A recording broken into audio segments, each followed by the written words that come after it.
Hey, living in Tucson, Arizona isn't for everyone, and I'm here to tell you, don't move to Tucson unless you can handle these 21 facts I'm about to share.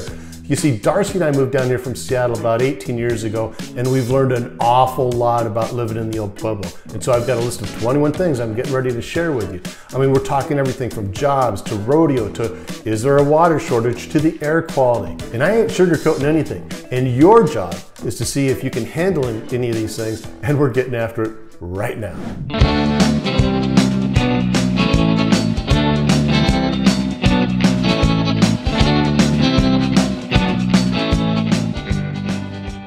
Hey, what's up everybody? This is Paul Dunn. I'm a local real estate agent with eXp Realty, as well as a mortgage originator with Nexa Mortgage. So basically, I've got you covered on both sides of the ball if you're thinking about making that move here to Tucson.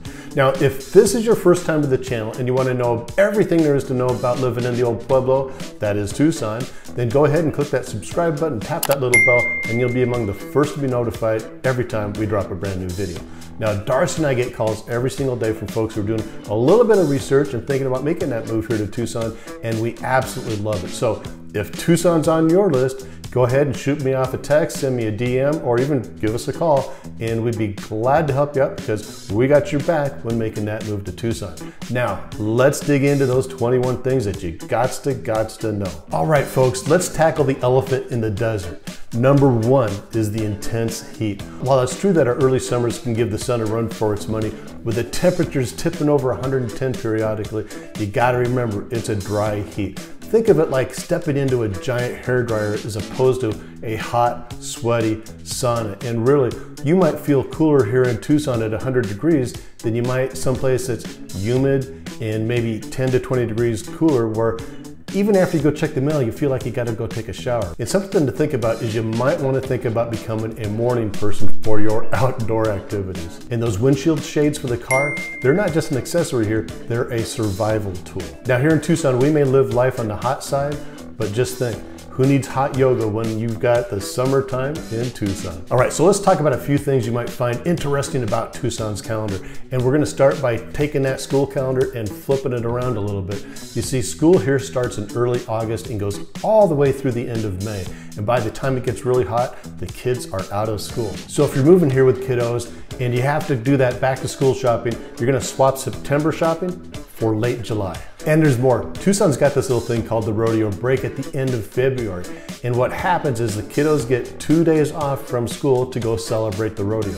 You heard it right. Tucsonans love their cowboys and their cowgirls, and they take time off from school to go celebrate. And so when the rest of the country is hunkering down and fighting off that winter chill, folks here in Tucson are either heading out to the beaches of San Diego, or they're grabbing their Stetsons and their boots and they're heading out to the rodeo festivals. And remember, it's not just about the calendar dates, it's about embracing the Tucson way of life. So if you're looking for some place where you can hop on the freeway and zip from one side of town to the other side of town, Tucson ain't that place. You see, a lot of cities like San Antonio and Phoenix have those nice loopy circular freeways that help you navigate the city. Tucson ain't like that. We've got one main freeway, and that's I-10, and it plays more of an edge of town kind of freeway system as opposed to right through the heart of town. So check it out. We've got these great big beautiful Santa Catalina mountains, and Tucson is really built around that. And so they got in the way of that loopy kind of freeway system. The result?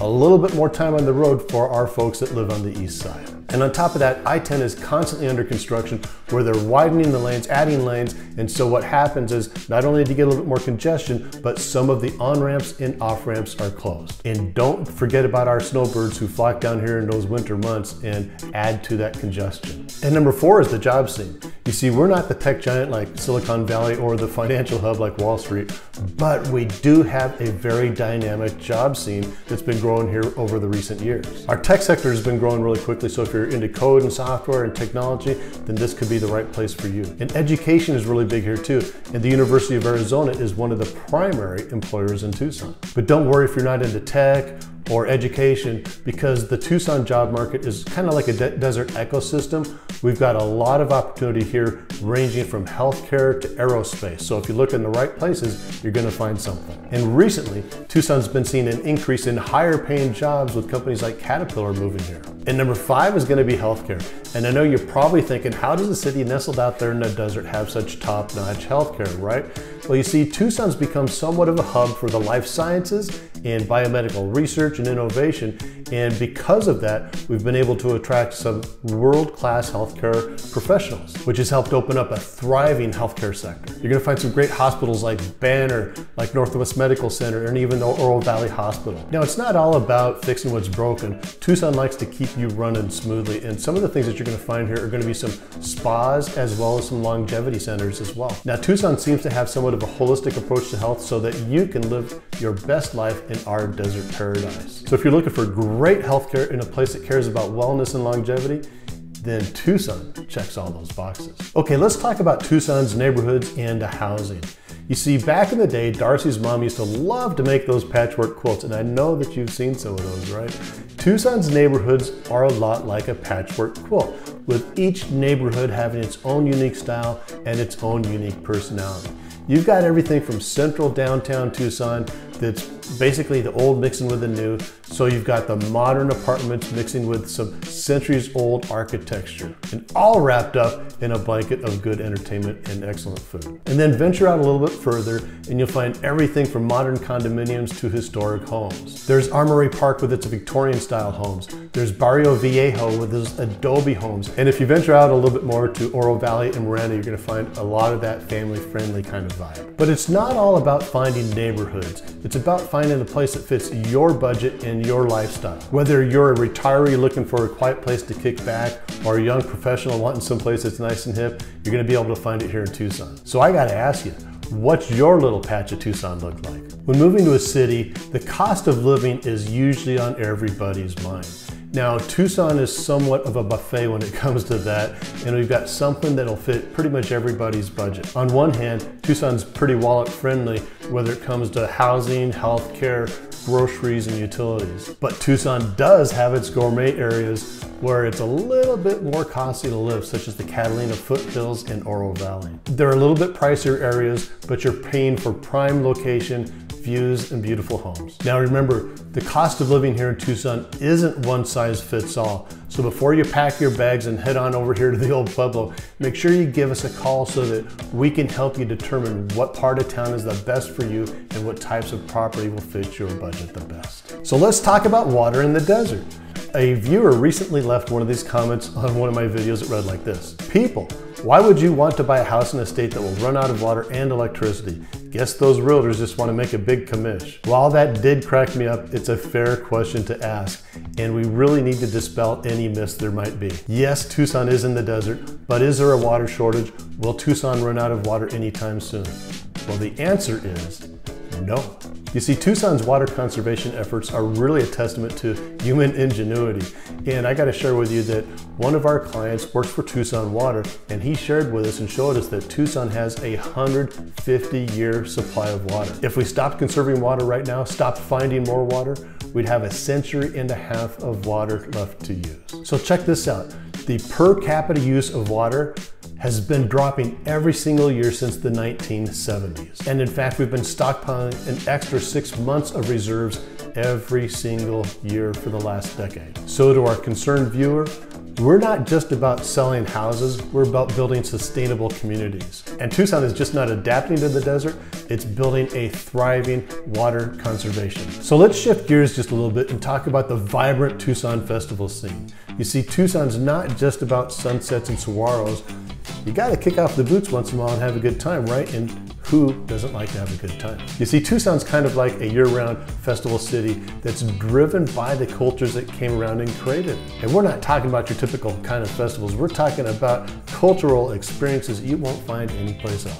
From the biannual 4th Avenue Street Fair, to the world-famous Tucson Gem and Mineral Show, to the All Souls Procession, which is a beautiful tribute to those who have passed on. So Tucson does offer a huge variety of festival experiences. Oh, and one of our favorites, if you're a fan of hops and barley, make sure and put on your calendar the Tucson Beer Festival. And if you're a fan of food trucks, they've got a festival for that as well. So if you're looking for some unique cultural experiences and some culinary delights, then Tucson has your back. Now, Tucson might be a small city in the desert, but holy cow, are we ever culturally diverse. Now, our proximity to the Mexican border, and because we have the University of Arizona, we're pulling people from all over the world to our great city. Now, you can see that in the art, the architecture, the cuisine, and the music as well. Now, something that I love is if you are a fan of Mexican food, then you're gonna get not just Mexican food, but you're gonna get recipes that have been handed down from generation to generation to generation. You're gonna get it authentic. And you don't just see historic neighborhoods, you get to walk through these living neighborhoods that echo that historic theme. So Tucson basically is a place where different cultures are celebrated and diversity has become the norm. Okay, so let's talk about food trucks and Sonoran dogs, two of Tucson's favorite things. Now, it's no secret that I like to eat, and so does Tucson, but a city's worth isn't always about the architecture and the sunsets and all that kind of stuff. It's about the palate as well. And man, Tucsonans love their food trucks. Now, not long ago, one of our clients called Darci and said, "Hey Darci, the Chow Down pizza truck is gonna be at the Button Brew House. You guys wanna meet us down there?" And of course, two of our favorite places, the Chow Down Pizza Truck and the Button Brew House. And so we met them down there, and they've got this one pizza called the Snake Bite. And it consists of raspberry chipotle, jammed jalapeno peppers, cream cheese, bacon, and extra virgin olive oil. It's a taste like you've never had before. So if you're looking for authentic Mexican food, maybe soul food, some gourmet cupcakes, or even that pizza truck, there's gonna be a truck down here in Tucson for you somewhere. But then there's also another local legend. It's the Sonoran hot dog. And basically what that is it's a big jumbo frank wrapped in bacon, grilled and stuffed into a soft, fluffy steamed bun where they put pinto beans, jalapenos, maybe some onions, mustard, mayo, and everything else. And that is probably one of the most delicious dogs you'll ever have. It's basically a flavor explosion like you've never experienced before. So if you're coming to Tucson to take a look around and try to figure out where to live, make sure you give us a call and we'll point you in the right directions for some culinary delights. So let's talk about a lesser known fact about living in the desert, and that is hard water. Yeah, Tucson's got some of the hardest water in the country. Not as hard as some of the areas like in the upper Midwest, but still a pretty darn hard water. Now, what does that mean?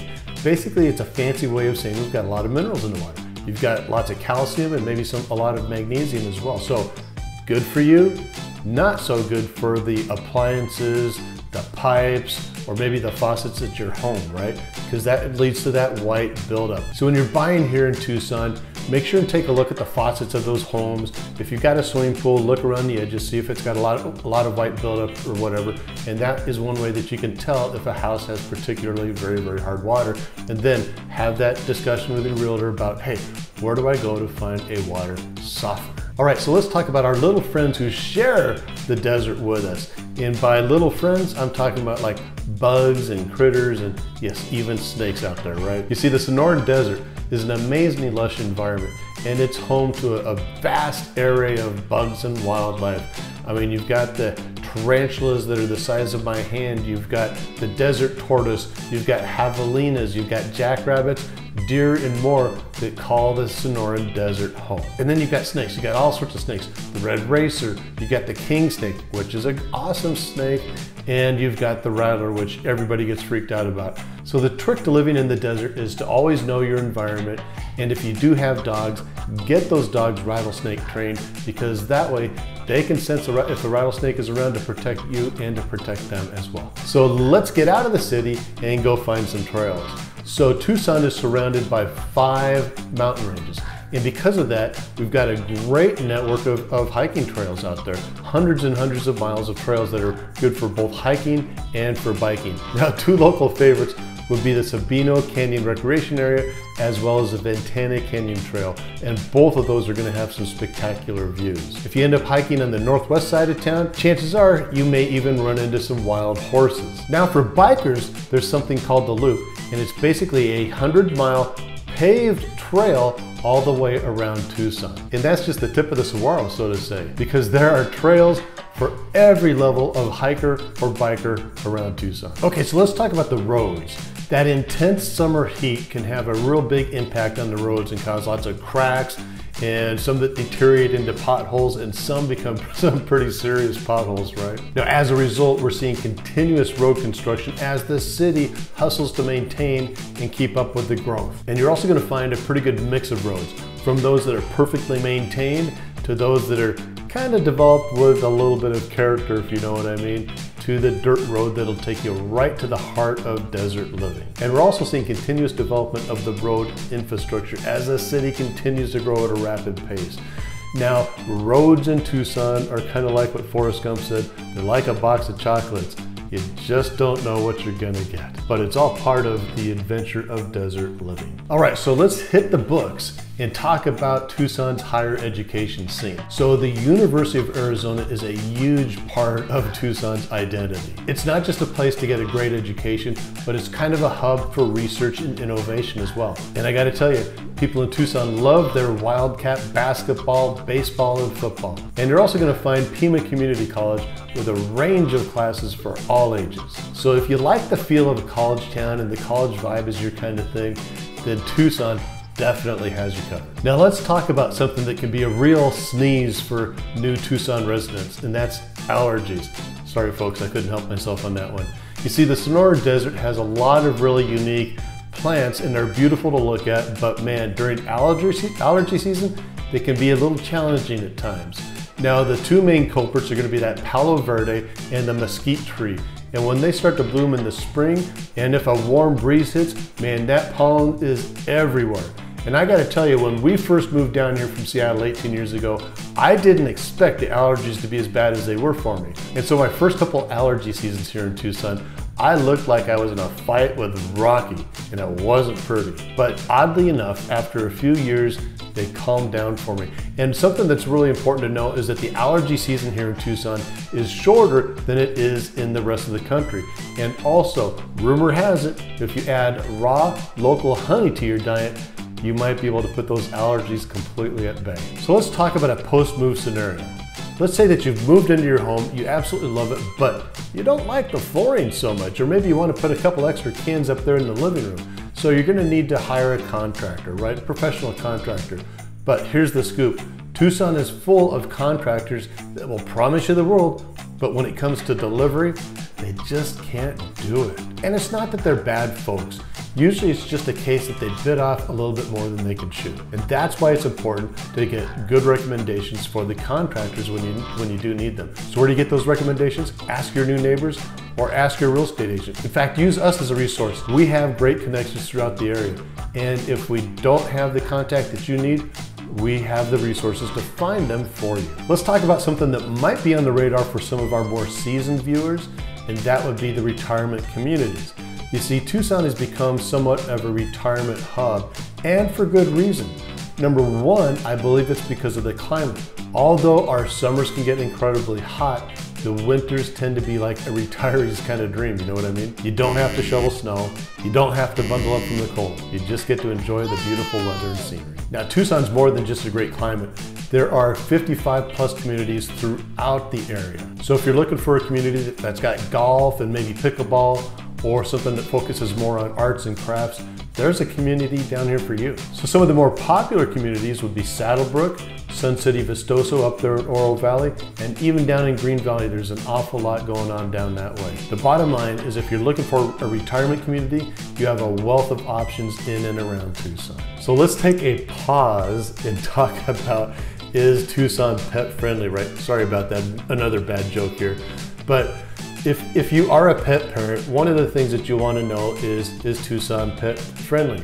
And as a pet owner myself, we know that pets are more than just companions, they're actually family, right? And so you'll be happy to know that Tucson is about as pet friendly as a city can be.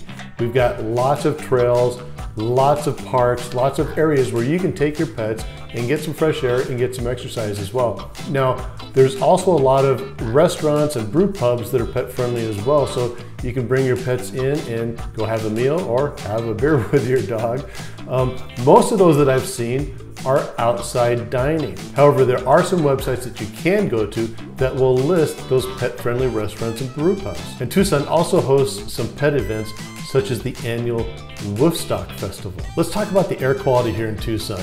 Now, generally Tucson has some really good air quality, and generally that's because we lack heavy industry and we have a pretty dry climate. However, there can be fluctuations. We do get dust storms, and the occasional wildfire, forest fire, does give us that little haze from time to time. The good news is these don't happen very often, and when they do, they're temporary and they're well managed. The vast majority of days, you're gonna be enjoying those clear blue Arizona skies and breathing that fresh desert air. Just another reason that living in Tucson feels like a breath of fresh air. Sorry, I couldn't resist that one. All right, the next step for you if you want to learn more about Tucson and living in Tucson is to watch the next video. And like I said earlier, Darci and I get calls every day from folks who are doing that research, thinking about making that move here to Tucson, and we absolutely love it. So if you or anyone you know is thinking about moving here to Tucson or anywhere in the area, go ahead and give us a call, send us a DM, a text message, however you want to reach out to us, because we got your back when making that move to Tucson. Now go watch that next video. I don't know, it's one of these.